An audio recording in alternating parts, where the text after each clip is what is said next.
नमस्कार दोस्तों, स्वागत है आपका 16 मार्च की इवनिंग रिपोर्ट पे। और आज हम लोगों ने देखा कि मार्केट में शुरुआत थोड़ी सी कमजोर हुई, लेकिन सेकंड हाफ में एक बहुत स्मार्ट रिकवरी देखने को मिली, शॉर्ट कवरिंग देखने को मिली और इंडाइसेस ऊपर जाके बंद होने में सफल रहे। लेकिन ये कोई दमदार रिकवरी नहीं थी, क्योंकि जब हम लोग डेटा देखेंगे तो समझ में आएगा। और मोटे तौर पे अगर आज देखा जाए तो आज मिड और स्मॉल कैप स्टॉक्स की धुलाई का नंबर था। आज लार्ज कैप की रियायत का नंबर था, यानी लार्ज कैप को आज बख्श दिया गया और छोटे और मझोले शेयरों में आज जोरदार पिटाई हुई है, क्योंकि मैक्रो पिक्चर में कोई चेंज हुआ नहीं। तो आपको याद होगा कि हम सुबह अपनी लाइव चर्चा में ये बात कह रहे थे कि हाईली लाइकली है कि मार्केट थोड़ा सा आज बाउंस ले। वो डेड कैट बाउंस कहिए या शॉर्ट कवरिंग कहिए या एक्सपायरी से एक दिन पहले थोड़ा सा लोगों ने पोजीशन कम, जो भी आपको कहना है आप समझ सकते हैं। और उन्हीं यूजुअल स्टॉक्स में रिकवरी आई है जहां पे बहुत बुरी तरीके से पिटाई हुई थी लास्ट वीक। तो इस मार्केट पे कोई ये मान लेना कि ट्रेंड बदल गया, भरोसा हो गया, ऐसा कुछ भी नहीं है। केवल आज एक थोड़ी सी रिकवरी आई है और वो रिकवरी भी कितनी फ्रेजाइल है, कितनी वीक है, अभी आपको इसमें डेटा के थ्रू दिखेगा। तो चलिए शुरुआत करते हैं, नंबर्स के थ्रू हम लोग देखते हैं। तो सबसे पहले तो हम ये देखें कि निफ्टी 50 और इन सब के हालचाल क्या रहे। तो 1% से ऊपर निफ्टी ऊपर गया, क्योंकि उसके कुछ कंपोनेंट जो हैवी वेट थी जैसे एचडीएफसी, उसने ऊपर की तरफ पुल किया।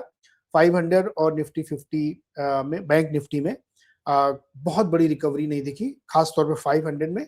और बैंक में चूंकि एचडीएफसी चल रहा था तो ऊपर था। मिड और स्मॉल कैप में पहले शुरुआती दिन के दौरान काफी तगड़ी बिकवाली थी, जबरदस्त बिकवाली थी। वक्त के साथ उसमें भी थोड़ी सी रिकवरी आई, लेकिन अंत में फिलहाल वो रेड में ही बंद हुए हैं। अब आप ये चार्ट देखिए, इस चार्ट को देख के कोई ये नहीं कह सकता कि इस मार्केट में कोई दमदार रिकवरी की है या जोरदार की। एकदम साफ दिख रहा था कि जिन्होंने भयंकर पोजीशन अपनी शॉर्ट की बनाई थी, उन्होंने सेकंड हाफ में जाके थोड़ी सी प्री एक्सपायरी, कल एक्सपायरी से पहले अपनी पोजीशन हल्की सी रिकवर की। हालांकि आखिरी में फिर वो नीचे ही बंद हुआ। बैंक निफ्टी का भी सेम पैटर्न था, दोनों का एग्जैक्टली पैटर्न था। ओपन हुआ, उसके बाद लगातार गिरा, फिर बीच में एकदम फ्लैट और अंत में गया। तो यानी ट्रेडिंग बहुत मुश्किल दिन रहा होगा आज, कि शायद इसमें कोई ट्रेड नहीं बना होगा, क्योंकि जब शुरुआत के बाद गिरने लगा तो बहुत हिम्मत चाहिए कि इस गिरावट में आप शॉर्ट करते। तो आई गेस कि शॉर्ट भी नहीं किया होगा लोगों ने। उसके बाद रिकवरी एकदम फ्लैट थी और आखिरी के आधे घंटे में 2:15-2:30 बजे के बाद थोड़ी सी रिकवरी आई। तो उसमें हिम्मत जुटा पाना कि यहाँ पे मैं लॉन्ग करके कल लेके जाऊं, बड़ा मुश्किल काम रहा होगा। तो ये थे ड्रैगर्स और पुलर्स का डेटा। आप देखिए इसमें किसने मार्केट खींचा, 73 पॉइंट। यानी निफ्टी जितना चला है, कितना चला है निफ्टी, आप देखिए 257 पॉइंट जो चला है, उसमें से अकेले 73 पॉइंट एचडीएफसी के हैं और 20 पॉइंट आईसीआईसी बैंक के हैं और 16 उसके हैं। तो यानी टोटल अगर आप जोड़ लें तो 100 पॉइंट तो अकेले इन तीन बैंकों ने खींचा है।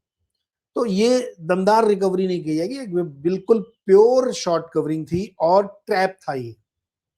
मैं ये वर्ड जानबूझ के यूज कर रहा हूं कि आज की रिकवरी इज ए ट्रैप, क्योंकि अभी आप आगे देखेंगे कैसे मैं बता रहा हूँ ट्रैप है। तो ये जो थे जो स्टॉक जिन्होंने मार्केट को खींचा, और ये इनके कंट्रीब्यूशन है कि एचडीएफसी ने 73 पॉइंट कंट्रीब्यूट किया, काफी बड़ी संख्या में लोगों ने कंट्रीब्यूट किया। ड्रैग कौन कर रहा था आज? एफएमसीजी और फार्मा, दो स्टॉक पिटे। सेक्टोरली अगर आप देखेंगे आज, तो आज पिटाई हुई है रियल एस्टेट की, खूब पिटाई हुई रियल एस्टेट की। रियल एस्टेट सेक्टर आज चल नहीं पाया, उसमें काफी दबाव देखने को मिला। फार्मा स्टॉक जो बहुत मजबूत दिख रहे थे, फार्मा इंडेक्स, वहां पे भी प्रेशर देखने को मिला। तो लेकिन पहले देखते हैं एचडीएफसी बैंक में। देखिए 2.9% की रैली हुई और 840 पे गया ये। तो अच्छी अच्छी इसमें शॉर्ट कवरिंग की लोगों ने, क्योंकि ये 52 वीक लो पे चला गया था और अच्छी खासी रेंज तोड़ दी थी इसने। लेकिन आज इसने एक मूवमेंट दिखाया, जो देखिए एग्जैक्टली इसका चार्ट ऐसे ही बना है जैसे निफ्टी का बना हुआ था, क्योंकि ये एक तरीके से मिरर कर रहा था उस पूरे पूरे लीड कर रहा था ये। एमएनएम में भी बहुत जबरदस्त गिरावट हुई थी लास्ट वीक, तो वहां पे भी 3-3.5% की रिकवरी आई। और आईसीआईसी बैंक, तो ये तीन प्रमुख स्टॉक थे जिनमें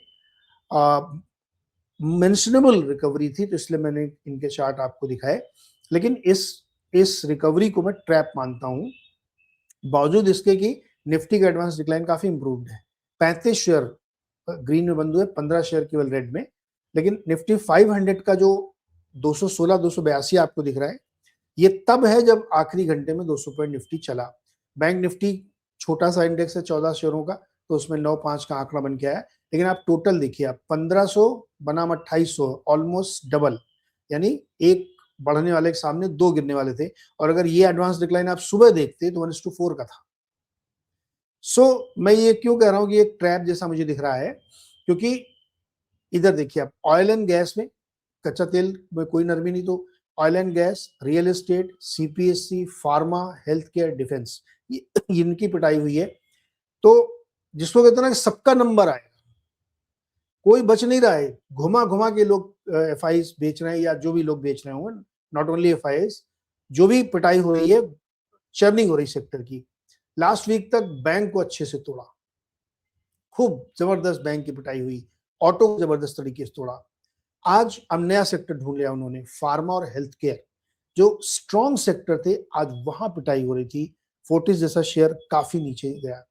CPSC, central public sector enterprises, जिसमें डिफेंस कंपनीज भी आती है, तरह तरह की सरकारी कंपनीज आती हैं, वो इंडेक्स देखिए गिरा। और रियल एस्टेट तो मतलब लेगार्ड बना हुआ। तो अब बैंक से थोड़ा सा आज राहत मिली तो रियल एस्टेट पीट दिया। इसलिए मैं कह रहा हूँ कि ये कल आज की रिकवरी एक ट्रैप जैसी लग रही थी। और बाकी इंडाइसेस आपने देखा कि कितने कितने चल के आए हैं। अब this is the real number. आज भी 9,365 करोड़ की बिकवाली की है एफआईज ने। 9,365 करोड़ की बिकवाली, बहुत बड़ी बिकवाली है। शुक्रवार को इन्होंने लगभग 11,000 करोड़ की बिकवाली की थी। अब ये टोटल फिगर मार्च में अप टू 16 मार्च यानी आज तक पहुंच गया है 66,248 करोड़ की सेलिंग और 73,119 करोड़ की बाइंग। यानी पूरा महीना मुझे लगता है लाख में पहुंचेगा। 1,00,000 करोड़ की सेलिंग, 1,00,000 करोड़ की buying, this is not really good number. तो ये जो तस्वीर दिख रही है, ये प्योरली एक ट्रैप था आज।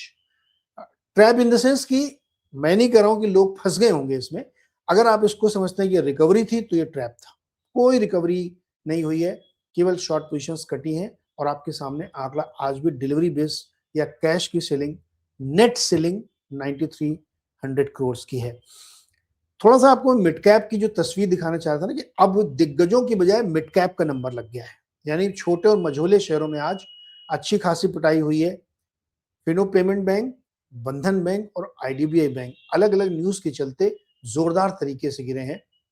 लेकिन इसके अलावा भी अगर आप स्मॉल कैप में जाएंगे तो आपको बहुत सारे इंडाइसेस में दिखेंगे। पहले स्मॉल कैप का देखते हैं, फिर मिड कैप का भी देखेंगे कि वहां किसकी किसकी पिटाई हुई है। स्मॉल कैप में Bandhan bank 7.5%, G shipping 6%, C info systems 5%, Sharda energy, Laurus lab में भी आज 4.5%। फार्मा आज पिट रहा था। एक्मे सोलर 4% गिरा है और आरसीएफ भी 4% नीचे गिर के बंद हुआ है। एक नजर डालते हैं मिड कैप में किसकी पिटाई हुई है।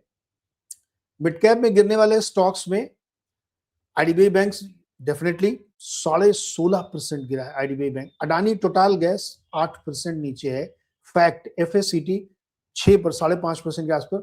केपीआईटी टेक्नोलॉजीज 4.3% और एचपी, बीपी, आईओसी तीनों स्टॉक काफी बुरी तरीके से आज गिरे हैं। अब तक जो रेजिलियंस दिख रहा था क्रूड ऑयल में बढ़त के बावजूद, आज आईओसी भी टूट गया, 150 के नीचे चला गया है। तो उसमें भी अच्छी खासी गिरावट हुई। उसके बाद फोर्टिस हेल्थ केयर देखिए आप, 4% गिरा है, 860 पे आ गया है। कोचिन शिपयार्ड गिरा है और सेल भी 3.5% गिरा। लंबी लिस्ट है। गेनर्स में कौन थे आपको बता देने के, सिर्फ लूजर बता रहे हैं। गेनर में पेटीएम 3-4% चला है। Linde India, Vishal mega mart, Apollo tyre, Godrej industry जैसे कुछ शेयर हुए। बीएससी भी आज 2.4% ऊपर हुआ है। तो आज कैपिटल मार्केट के शेयर्स जो थे उसमें एक रौनक सी कह सकते हैं, रिकवरी सी थी, मजबूती आ रही थी। स्मॉल कैप में भी एक बात देखते हैं कि किन स्टॉक्स में थोड़ी सी रिकवरी देखने को मिली, कौन से थोड़े से मजबूत हुए। तो एमआरपीएल, अच्छा एमआरपीएल और सीपीसीएल रिफाइनरी के स्टॉक में, अब तो टेक्निकली समझा देता हूं आपको। एमआरपीएल, सीपीसीएल ऊपर, चेन्नई पेट्रोलियम 7.5-8% और एमआरपीएल 16%, 16% ऊपर है। क्यों? जबकि एचपी, बीपी, आईओसी गिरे और सीपीसीएल और एमआरपीएल चढ़े। चारों पांचों कंपनी रिफाइनरी के हैं। वो इसलिए क्योंकि सीपीसीएल और एमआरपीएल रिटेलिंग में नहीं है, आईओसी, बीपीसी, एचपीसी रिटेल में करते हैं, तो इनको लॉस होता है। वो कंपनियां प्रोसेस करती है, रिफाइन करती है और सामने दे देती है आप बेचो। तो सीपीसीएल का इंपैक्ट आईओसी में दिखेगा, एमआरपीएल का आपको एचपीसीएल में दिखेगा, क्योंकि एमआरपीएल सब्सिडरी है ओएनजीसी की और एचपीसीएल की प्रमोटर है ओएनजीसी। तो इसलिए उधर नुकसान शिफ्ट हो गया, उनमें नहीं हुआ, क्योंकि वो तो हमने तो बीच के आदमी, हमने प्रोसेस किया, दे दिया, आप बेचो, आप देखो, हम तो पूरा पैसा लेंगे। तो नुकसान कहां पे हो रहा था, वहां, इसलिए ये वाले स्टॉक चले। फिर ओला इलेक्ट्रिक में आज फॉर ए चेंज ऊपर आया, तेजस, सिटी यूनियन बैंक, सारेगामा, आधार हाउसिंग से कुछ स्टॉक्स में थोड़ी थोड़ी स्ट्रेंथ देखने को मिली। तो अब मोटी थीम क्या बन रही है कि लार्ज कैप को बख्श दिया आज मिड और स्मॉल कैप की धुलाई थी, और 2-3 नए सेक्टर पकड़े जिसमें हेल्थ केयर, फार्मा और रियल एस्टेट, इन सब की पिटाई अब शुरू हुई है। और आईटी बिना किसी बात के आज भी पिटा है। मुझे समझ में नहीं आ रहा कि आईटी से ऐसी क्या दुश्मनी है कि आईटी स्टॉक की पिटाई होती चली जा रही है। आपके सामने मैं रखता हूं टीसीएस का स्टॉक 2409, इसने लो बनाया था आज 2380 के आसपास ये गया था, 2409 पे बंद हुआ है, जो कि काफी काफी काफी वीकनेस आप कह सकते हैं। और अगर हम इसकी डिलीवरी की बात करें तो ऑलमोस्ट 50% के आसपास की डिलीवरी इसकी लगातार उतर रही है यहाँ पे। तो काफी कमजोरी आईटी स्टॉक्स में दिखी, भले ही वो दिग्गज ही हो या छोटे हों। तो आईटी कंटिन्यूअस पिटाई हो रही है, और मे भी शायद रिजल्ट की डिस्काउंटिंग चल रही हो। इन्फोसिस बिल्कुल फ्लैट बंद हुआ है, वो भी काफी नीचे गया था, आखिरी में थोड़ी सी रिकवरी हुई है, और उसमें भी ऑलमोस्ट 50% के एवरेज की डिलीवरी पिछले एक आध महीने से यहाँ पे देखने को मिल रही है। तो मुद्दा ये है यहाँ पे कि सेक्टोरल चर्निंग, लार्ज की बजाय मिड और स्मॉल कैप की पिटाई, और कुछ नए सेक्टर इसमें शामिल हो गए हैं। और एफआईए ने आज अपना काम फिर कर दिया, मौका देखा या जो भी देखा, आज फिर उन्होंने 9365 करोड़ की बिकवाली की है, जो काफी बड़ा नंबर है। तो आज की रैली को गलती से भी यह मत मान लीजिएगा कि ट्रेंड बदल रहा है, ये सिर्फ एक डेड कैट बाउंस है। कल हम लोग फिर देखेंगे क्या स्थिति बनती है, क्योंकि जो मैक्रो पिक्चर हम लोग देखेंगे ना, उसमें कुछ नहीं बदला है। गोल्ड सिल्वर, अगर डॉलर इंडेक्स स्ट्रांग है तो वो गिरेंगे, वो गिर रहे हैं। ब्रेंट 103 पर अभी भी ट्रेड कर रहा है, WTI 97 पे अभी भी ट्रेड कर रहा है, और करेंसी आपकी 92.5 पे अभी भी ट्रेड कर रही है। तो मैक्रो में कुछ भी चेंज नहीं है, खाड़ी की जो युद्ध चल रहा है उसमें कोई चेंज नहीं है। ओनली चेंज ये हुआ, ये बदल के दूसरे सेक्टर बेचने लगे हैं, वो केवल इतना ही चेंज हुआ है। तो आज की रैली में बिल्कुल ट्रस्ट नहीं करना चाहिए। कल सुबह देखते हैं हम लोग लाइव शो में कि रात भर में क्या परिस्थितियां बदलती हैं और किस तरीके से यूएस मार्केट या ग्लोबल क्यूज बिहेव करते हैं। उसके आधार पर हम लोग ये व्यू बनाएंगे कि आगे क्या स्थिति बन सकती है। लेकिन आज की जो थोड़ी बहुत ये रिकवरी हुई है, इस पर तो भरोसा नहीं किया जा सकता। फिलहाल इसमें इतना ही। चैनल को सब्सक्राइब जरूर करिए, लाइक करिए, दोस्तों के साथ शेयर करिए, और अपने कमेंट करके आपको बताइए कि आपको और क्या क्या इसमें अच्छा लगा, क्या क्या बुरा लगा, और क्या क्या चीजें इसमें हम जोड़ सकते हैं। अभी के लिए फिलहाल थैंक यू सो मच। कल सुबह फिर मिलेंगे 6:55 पर, मेरे साथ जरूर ज्वाइन करिएगा।